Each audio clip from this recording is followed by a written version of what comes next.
Môžete kričať. Budete kričať o život. Dobre?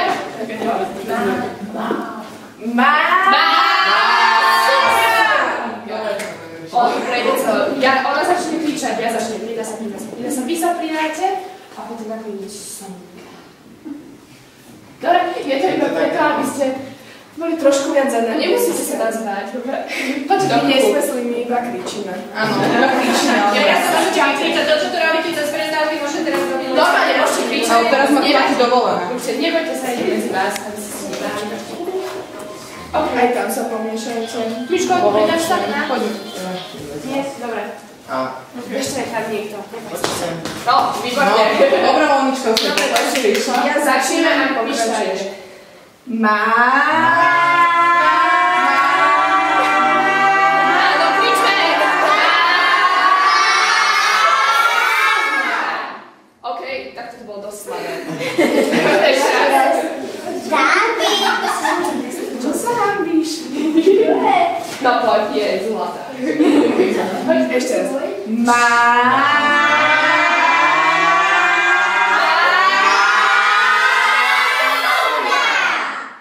Super, to bolo. Ako sme v klubu? Tak teraz. Iba krásne meno.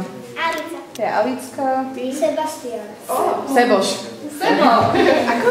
Timea. Timea. Simona. Ester. Hanka.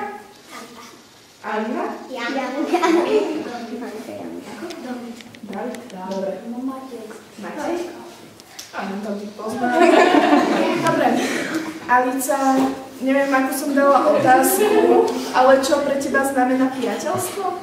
Priateľstvo pre mňa znamená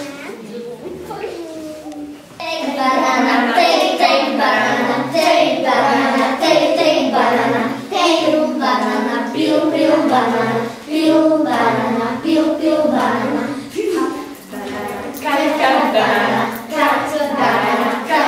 banana, shake banana, shake banana, shake banana, shake banana, shake banana, go banana, go banana, go banana. No, ale to bolo trošku pomalé, nemyslíte?